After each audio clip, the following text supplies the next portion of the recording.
Nous sommes à 1 heure de Madrid, dans la finca Le Péché Mortel, propriété de Manuel Sanz. Sa famille élève des taureaux de combat depuis 1860.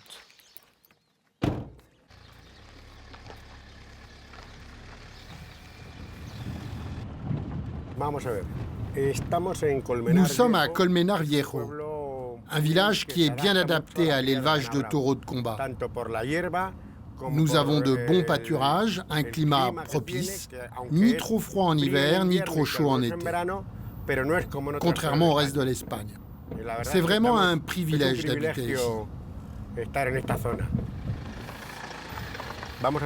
Bon, là, on va entrer pour voir les jeunes taureaux. Ils ne sont plus que 1200 éleveurs en Espagne à perpétuer cette tradition. Chacun de ces taureaux sera élevé en liberté pendant 4 ans avant de mourir dans l'arène. Bueno, Venga. ¿Qué vas a hacer? Là, je vais leur donner à manger un petit peu.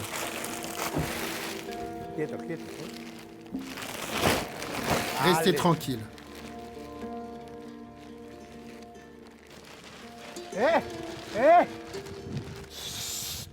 Mírale. Oui, ça peut être dangereux, il pourrait charger. Manuel possède 200 têtes de bétail. Il connaît chacun de ces animaux par leur nom. Celui-ci s'appelle Cuneado. Un peu plus loin, là-bas, c'est Faramalo et sa mère, Faramala. Le châtain, là, il va participer à une corrida de taureaux parce qu'il a des cornes bien écartées. Et tous ces taureaux, nous les élevons exclusivement pour le spectacle. Et ce spectacle génère beaucoup d'argent et d'emplois. Et ça, les défenseurs des animaux ne le comprennent pas.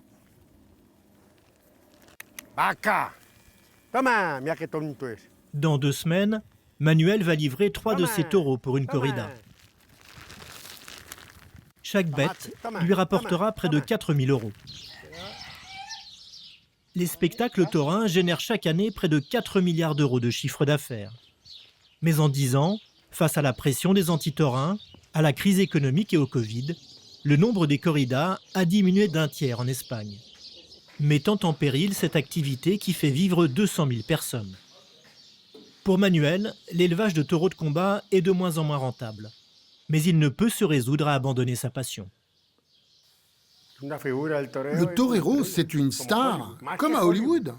Même mieux qu'à Hollywood, car les acteurs, comparés à lui, ils font pas grand-chose. Un matador, il crée une œuvre d'art avec une bête sauvage. Quand il est dans l'arène et fait certains mouvements, pour moi, il crée un chef-d'œuvre.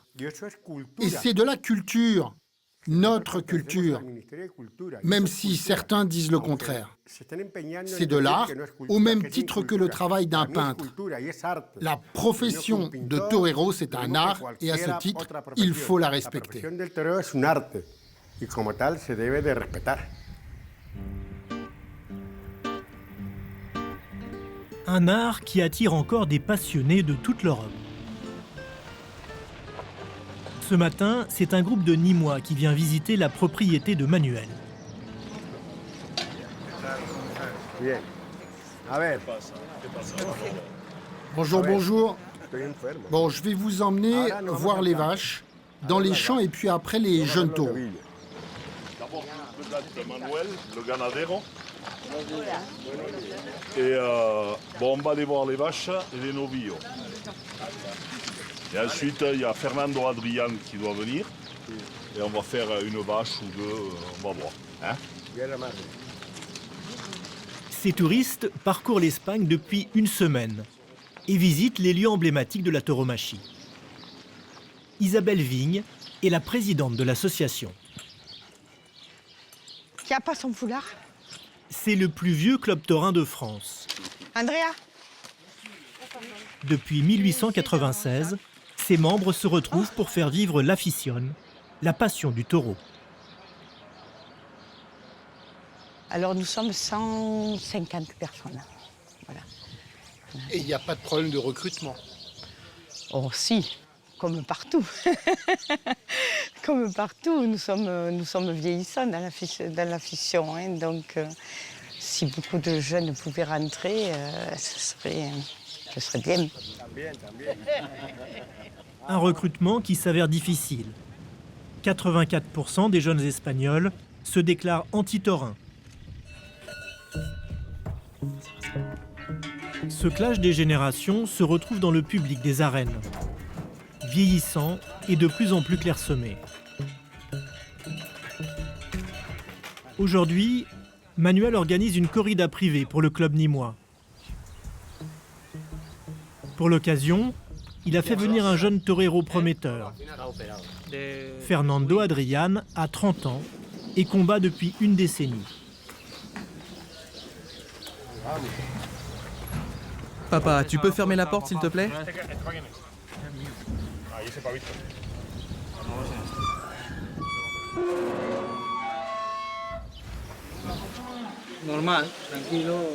Je me sens bien, pas de stress particulier.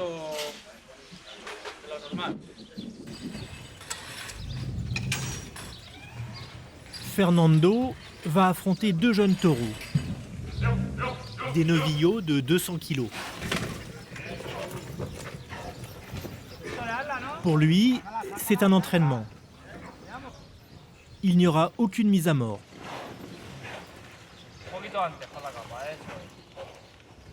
Mais le risque est toujours présent.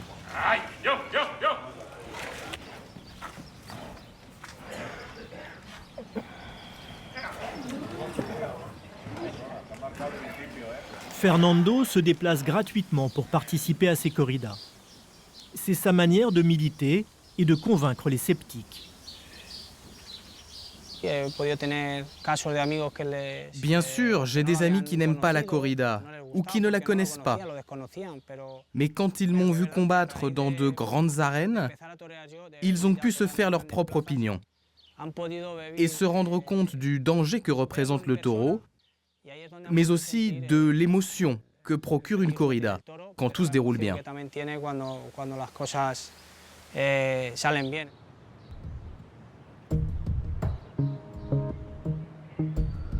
En Espagne, le clivage n'est pas uniquement générationnel.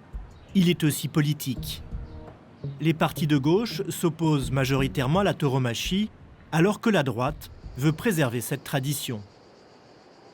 Madrid est emblématique de ce combat. En 2016, la coalition de gauche au pouvoir supprime les subventions à la tauromachie et signe l'arrêt de mort d'un lieu mythique, le Batán.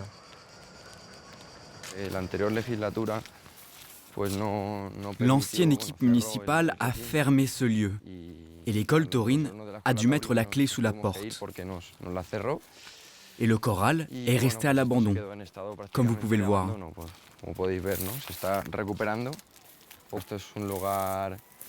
C'est un lieu emblématique à Madrid depuis très longtemps, surtout l'école qui a toujours existé ici. C'est un lieu historique et le voir dans cet état, ça fait mal au cœur. Avec le retour de la droite au pouvoir à Madrid il y a 2 ans, l'école a rouvert ses portes. Bonjour. Elle forme depuis un demi-siècle les meilleurs toreros du pays. Guillermo Garcia est l'un d'entre eux. Il est professionnel depuis l'âge de 18 ans.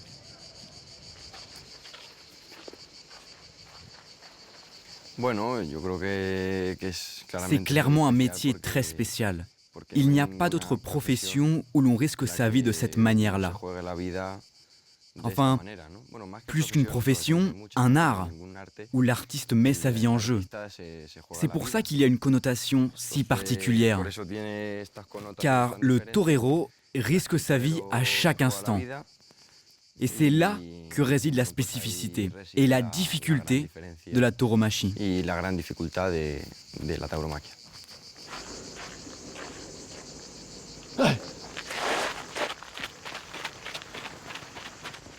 Guillermo est finaliste du grand tournoi de la région de Madrid.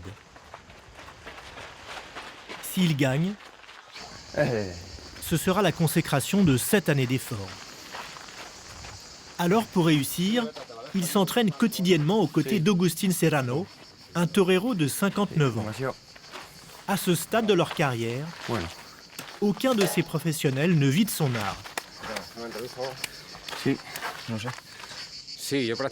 Pendant toute ma vie, j'ai dû concilier ma carrière de torero avec un deuxième métier. Je suis chauffeur de formation. Je conduis un taxi depuis de nombreuses années. J'ai toujours dû faire ça.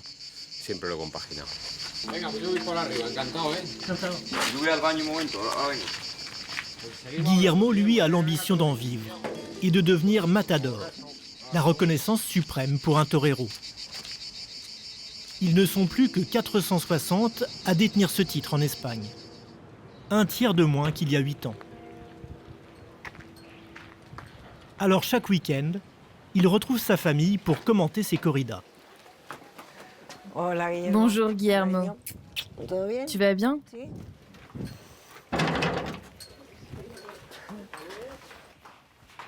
Tous partagent cette passion et sont conscients des risques qu'ils courent.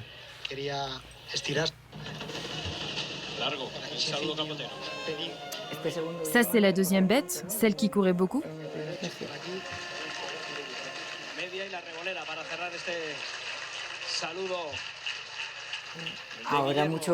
Je suis très fière de lui. Dans cette corrida, il s'en est bien sorti et ça me procure beaucoup de bonheur. Mais quand je le vois, je suis angoissée, j'ai peur. Mon corps est tétanisé. Je suis désorientée. Je veux juste que ça se termine. Quand ça se passe mal, je suis effondrée. Et même si tout va bien, j'imagine que le pire peut encore arriver. Je veux juste que ça se termine. L'embrasser et qu'il rentre à la maison. Guillermo n'a jamais été blessé. Il a affronté son premier taureau à l'âge de 13 ans. Pour lui, la mort de l'animal fait partie d'un rituel immuable. Et chaque arme a son usage.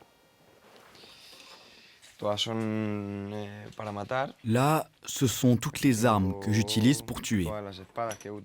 Ici, ce sont mes épées. Je vais vous les sortir. Ce sont celles qui me portent chance pour la mise à mort.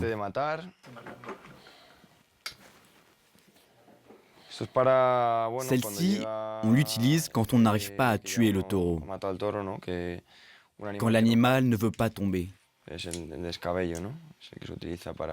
On l'appelle le bourreau. C'est pour abréger ses souffrances. Voilà, c'est ce qu'un torero utilise. Une sentence qu'il applique sans faillir. L'animal ne souffre quasiment pas. Quand il arrive dans l'arène, son instinct de survie est précédé par une poussée d'adrénaline. Et avec l'adrénaline, il va se défendre, lutter pour sa vie. Il n'a pas le temps de penser à la douleur des coups d'épée. Quand l'animal meurt, il meurt en combattant. Il fait abstraction de la douleur quand il est dans une arène. Ce n'est pas comme les autres animaux que l'on tue dans un abattoir.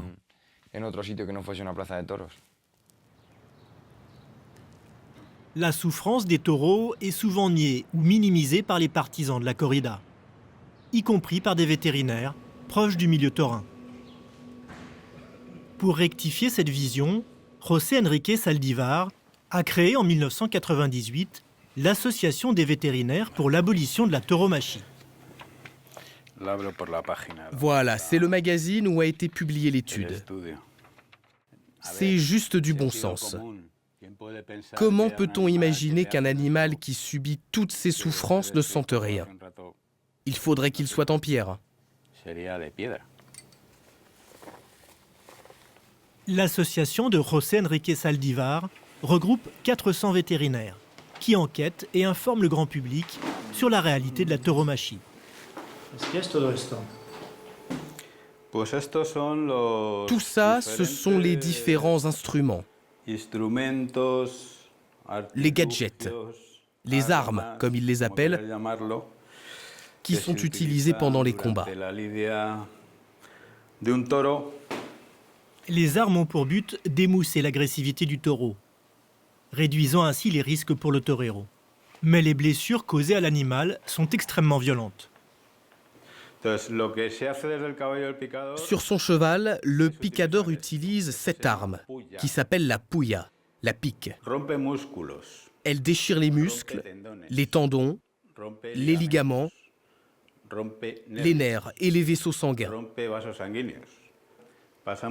Maintenant, passons au deuxième acte de la corrida. Avec l'utilisation des banderilles. On plante ces harpons qui mesurent 6 cm de longueur et qui vont endommager de nouveau des muscles et des vaisseaux sanguins. Dans le milieu taurin, on appelle ça un vivador. Pourquoi ce terme? Eh bien, comme le taureau est sorti très affaibli physiquement du premier acte, la manière de le réveiller, c'est de raviver la douleur.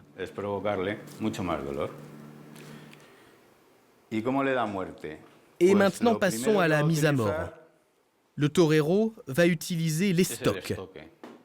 C'est une épée qui mesure 80 cm de longueur. Et quand elle rentre d'un seul coup, elle provoque une hémorragie massive et une mort, entre guillemets, propre du taureau. Mais ça n'arrive que 20% du temps, selon les statistiques taurines. Et selon les chiffres de notre association, seuls 13 à 14% des mises à mort se passent comme prévu.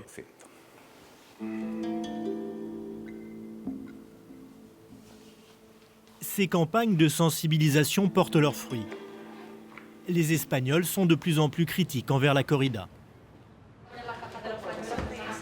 Le parti animaliste PACMA milite depuis 20 ans pour interdire la tauromachie. Pour asphyxier cette activité, ses membres réclament la suppression des subventions publiques. Cette année, les administrations ont dépensé énormément d'argent pour la tauromachie. Tout ce qui n'a pas été utilisé pendant la pandémie, ils l'ont dépensé. Et ça a indigné beaucoup de gens. Car cet argent aurait pu aller à d'autres dépenses indispensables, plutôt qu'aux corridas. Je crois que les gens vont prendre leur courage à deux mains et venir manifester.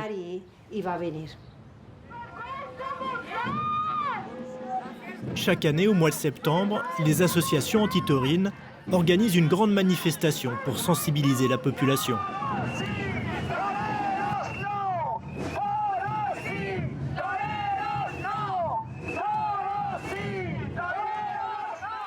José Enrique et ses collègues vétérinaires font partie du cortège.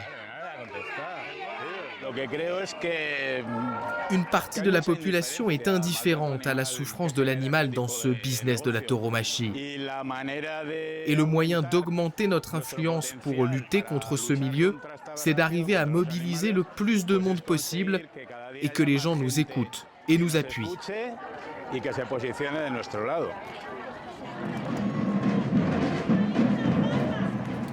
Pour se faire entendre, les 2000 manifestants ont choisi de se réunir au pied des arènes de Madrid, le temple de la tauromachie en Espagne. Depuis 15 ans, les antitaurins ne cessent de scander le même message, abolition totale.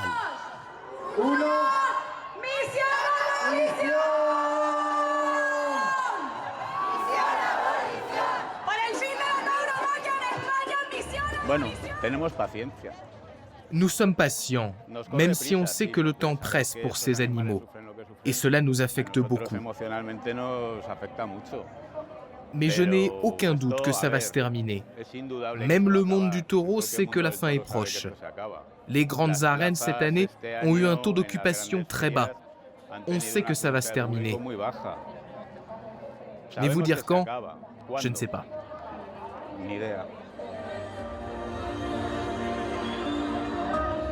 Chaque année, ce sont 70 000 taureaux qui sont sacrifiés dans les fêtes taurines.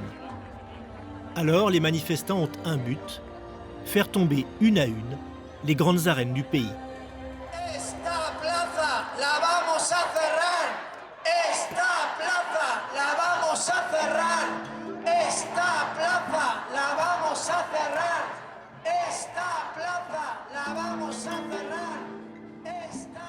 Ce lobbying porte ses fruits.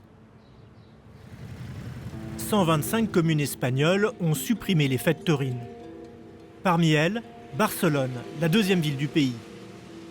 L'une des arènes a été convertie en centre commercial.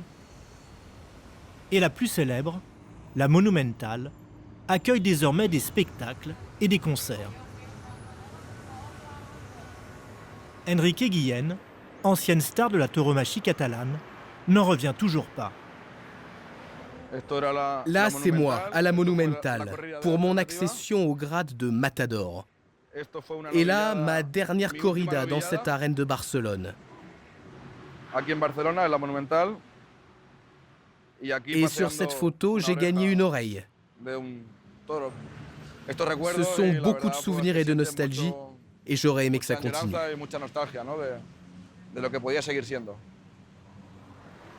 Interdire la corrida, c'est pour les indépendantistes catalans rejeter les valeurs de l'Espagne. En 2010, leur alliance avec le mouvement anti-taurin a permis de voter un décret qui a mis fin à la tauromachie dans la région. C'était un thème 100% politique. Ça a été la première pierre de l'indépendantisme catalan. Ils ont utilisé notre culture et notre mode de vie, et ils ont réussi à manipuler la population contre nous en leur faisant croire que c'était un thème animaliste, alors que c'était un enjeu indépendantiste et politique. Enrique ne s'avoue pas vaincu. Il a décidé d'enseigner son art dans l'unique école de tauromachie de Catalogne. Puisque les arènes sont fermées, c'est en bordure d'un stade de football, dans la banlieue de Barcelone, qu'il entraîne une poignée d'irréductibles.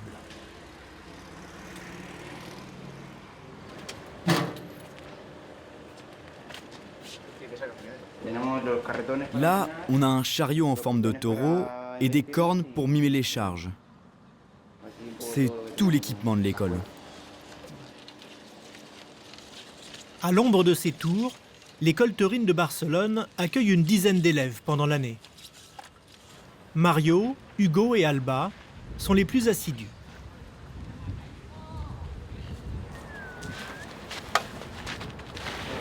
Issus de familles amateurs de corrida, ils vivent mal l'ostracisme qui frappe leur activité.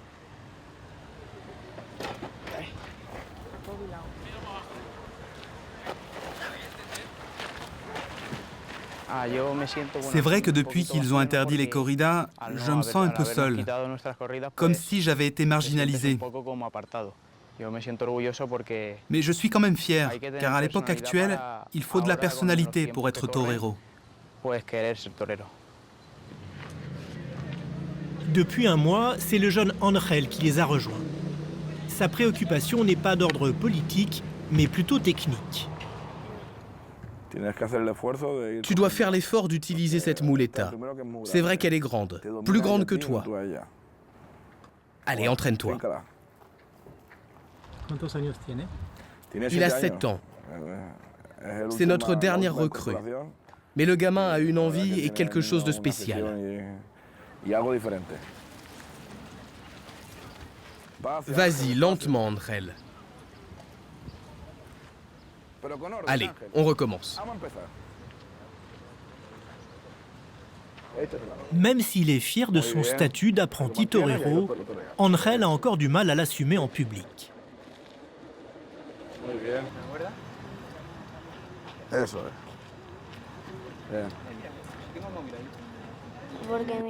Je n'ai encore rien dit à mes amis. Peut-être que je le ferai dans le futur. Mais je ne sais pas ce qu'ils vont penser. Je ne sais même pas s'ils connaissent le monde de la tauromachie.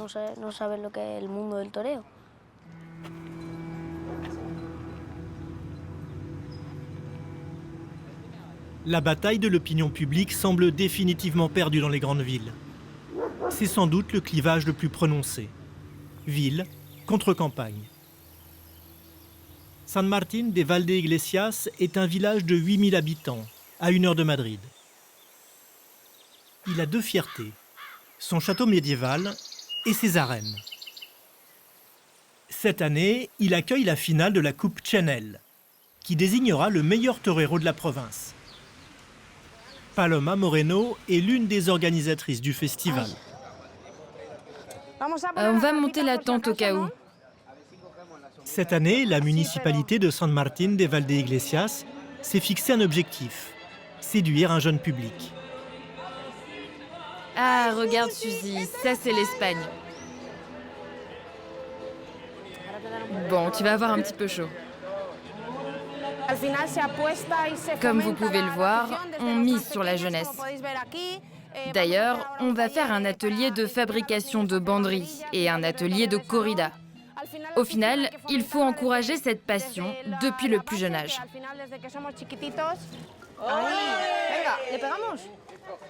Depuis 2013, la corrida figure au patrimoine culturel de l'Espagne. Et à ce titre, elle perçoit 25 millions d'euros de subventions annuelles. Une aide indispensable à l'organisation de fêtes taurines. Mais pour le village de San Martín de Valdeiglesias, organiser une corrida reste un sacrifice financier. Il y a énormément de dépenses. Et ici, dans les régions du Nord, on a beaucoup de difficultés à obtenir des aides de la part de l'administration. Il faut en sorte que tout soit beaucoup plus compliqué. Mais on doit résister, se développer, lutter, parce que nous sommes la base de la tauromachie. Et si on n'investit pas dans le futur, dans quelques années, on le regrettera. Mais j'espère que ce ne sera pas le cas.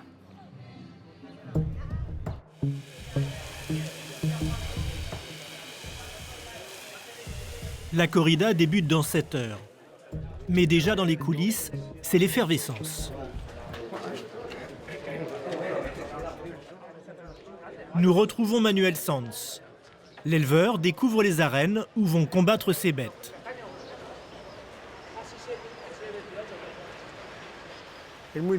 C'est un moment difficile. J'ai les nerfs à vif. Je me sens mal. Le jour de la corrida, jusqu'à ce que sorte mon premier taureau, je suis vraiment stressé. C'est l'honneur de Manuel et de son élevage qui sont en jeu. Si les taureaux ne sont pas assez combatifs, le public le sifflera. Alors, chaque bête doit être examinée. C'est un moment crucial pour Manuel. Fais sortir le taureau. Allez, ouvre la porte.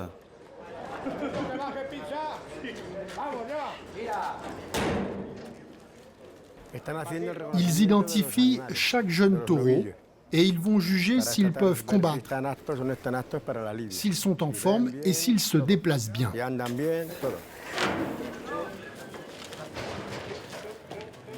Les taureaux sont ensuite enfermés dans des boxes pendant plusieurs heures pour décupler leur peur et leur agressivité.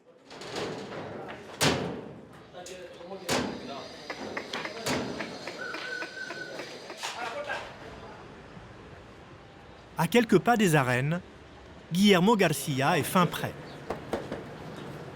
Il a revêtu son habit de lumière. Bonne chance. Bonne chance à toi, torero.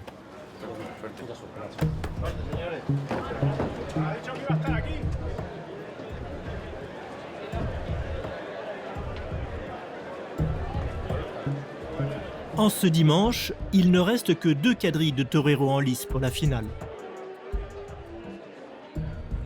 Pendant 1 heure, Guillermo va affronter 3 taureaux de l'élevage de Manuel Sanz.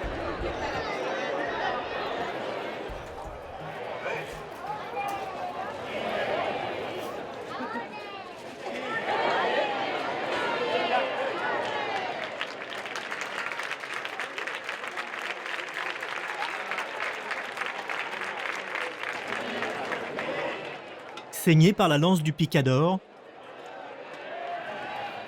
et des coups de banderille, le taureau s'épuise devant les passes de Guillermo.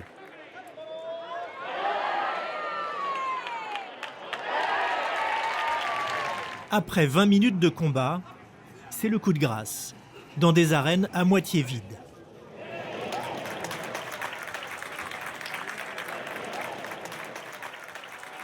Un public dégarni, témoin impuissant de la perte de vitesse de la tauromachie en Espagne.